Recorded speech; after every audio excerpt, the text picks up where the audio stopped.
So today, I want to talk about something that most people are not thinking about right now. Everyone is focused on the daily updates of this war. Who got struck? What got bombed? What Trump said? What Iran threatened? And I understand why. These are dramatic and important events. But what I want to do today is step back from the daily noise and look at the bigger picture. Because this war, regardless of how it ends, is going to accelerate three massive trends that will reshape the entire world. Not just the Middle East, not just America, the entire world. Every nation, every economy, every ordinary person on this planet will feel these three trends in the coming years. And I want to walk you through each one carefully, because understanding these trends now, before they fully arrive, is the difference between being prepared and being completely blindsided. So let us begin. The core idea I want you to hold in your mind throughout this entire discussion is this. We are entering a new reality. A reality in which energy is no longer cheap and accessible. For the past 40 to 50 years, the entire global economy, every city, every factory, every supply chain, every grocery store, every flight you have ever taken, all of it was built on one single assumption. That cheap energy would always be available, always flowing, always accessible. This war is destroying that assumption permanently. And when that assumption breaks, everything built on top of it has to change. And that change will come in three massive waves, three major trends. And nations that understand these trends and adapt to them will survive and thrive. Nations that ignore them will struggle in ways they cannot yet imagine. So let us look at the first trend. Trend one, deindustrialization. So let me ask you something. Why do people live in cities? Think about this carefully. Cities are actually a very strange and unnatural way for human beings to live. You have millions of people packed into a small area. None of them growing their own food. None of them producing their own energy. All of them completely dependent on massive complex supply chains to deliver everything they need every single day just to survive. This only works, this only makes sense as long as two things are true. Cheap energy and cheap food. As long as you can import cheap energy and import cheap food, you can sustain massive urban populations. You can have cities of 10 million, 20 million, 30 million people because the energy is cheap enough to power the factories. The food is cheap enough to feed the population. And the supply chains are reliable enough to keep everything flowing. But now ask yourself, what happens when those two things disappear? What happens when energy is no longer cheap? What happens when food is no longer cheap? The answer is very simple. You cannot sustain those massive urban populations anymore because the factories cannot afford to operate. The food cannot afford to be transported. The supply chains start to break down. And ordinary people have to go back to doing something that their great-great-grandparents understood very well. Growing their own food, working the land, becoming self-sufficient at the local level. This is what we mean by deindustrialization. And we are already seeing the early signs of this right now. In Southeast Asia, Thailand, and Vietnam are already running out of fuel. People cannot go to the gas station and fill up their motorbikes. They are being forced to work from home. There is jet fuel rationing. Flights are being canceled. This is happening right now. Not in 5 years. Right now. In America, gas prices jumped nearly 80 cents per gallon in less than a month. Fertilizer prices jumped 35% since February 28th. The cost of moving food from farms to grocery stores is rising every single day as diesel prices climb. The American Farm Bureau president wrote directly to Trump, warning that farmers heading into spring planting season face rapidly rising fuel and fertilizer costs. In Europe, energy prices are surging, industrial production is slowing.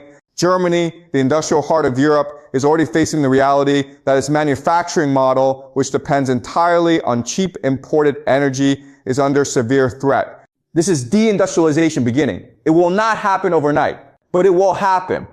And nations that begin planning for a world of expensive energy now, that begin investing in local food production, local energy generation, reduce energy dependence, those nations will be in a fundamentally stronger position than nations that keep pretending cheap energy is coming back. Trend 2, remilitarization. So for the past 70 to 80 years, the world has lived under something called Pax Americana. Pax Americana.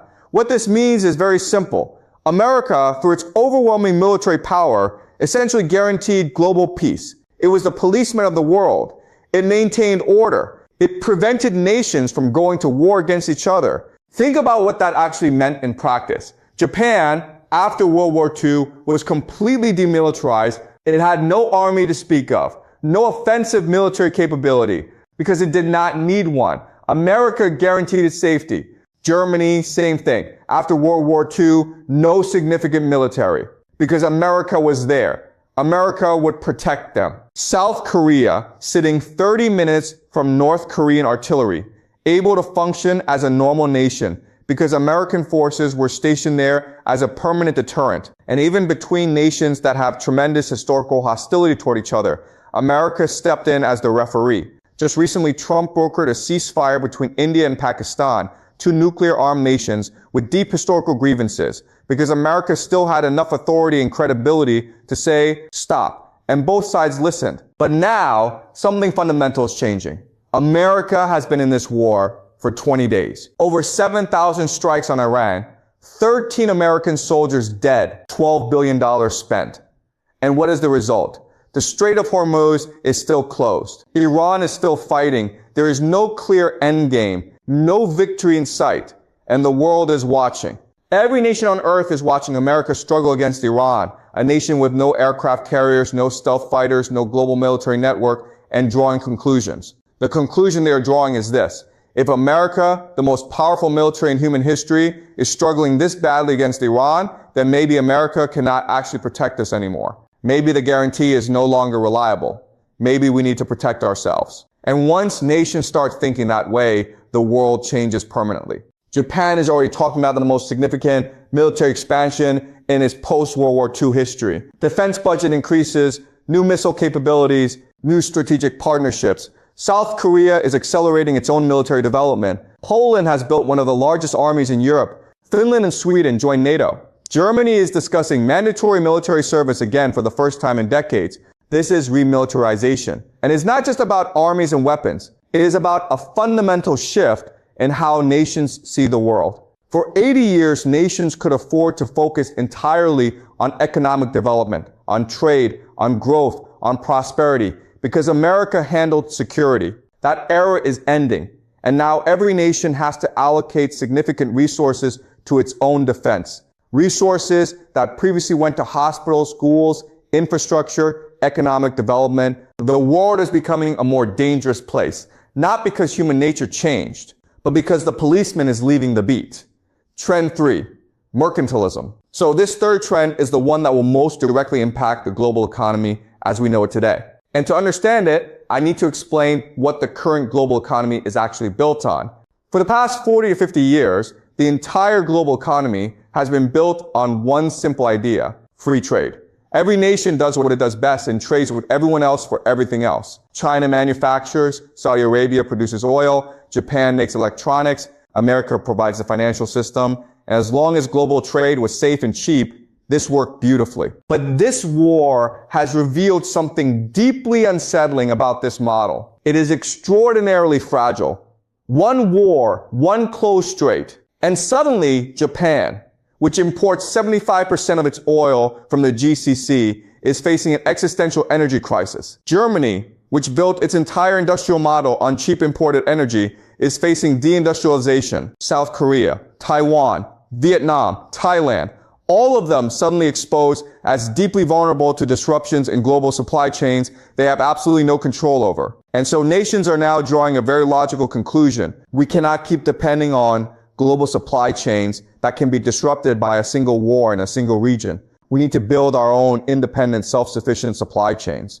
We need to produce at home what we previously imported. We need to secure our own energy, grow our own food, manufacture our own critical components. This is what we call mercantilism. And we are already seeing this happen in real time. America has passed the CHIPS Act, spending hundreds of billions of dollars to bring semiconductor manufacturing back to American soil because it realized that depending on Taiwan for its most critical technology was an unacceptable vulnerability. Europe is massively investing in domestic renewable energy.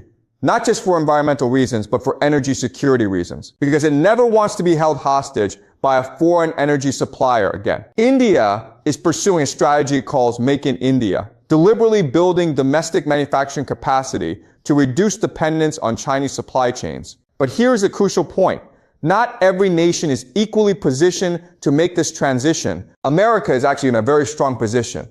The Western Hemisphere is extraordinarily wealthy and abundant in natural resources. America has oil, gas, coal, agricultural land, fresh water, timber, minerals, everything it needs to be genuinely self-sufficient.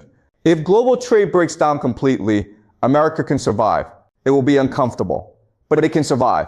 But Japan and Germany are in a completely different situation. Japan is a small island nation with almost no natural resources of its own. No oil, no gas, no significant agricultural land relative to its population. It needs to import almost everything to survive. And Germany built its entire industrial economy on imported energy and exported manufactured goods. So what do Japan and Germany do in a world of mercantilism? In a world where every nation is building walls around its own resources, where global trade is breaking down, where supply chains are fragmenting? The answer is stark, and history tells us exactly what it looks like. If you are a nation that needs resources to survive but has no resources of your own, then you have to reach out and secure those resources elsewhere. You have to expand your economic and potentially your political influence into regions that have what you need. And here is where history becomes deeply uncomfortable. In the 1930s, the last time global trade broke down during the Great Depression, Japan expanded aggressively into China and Southeast Asia to secure the oil, iron, and food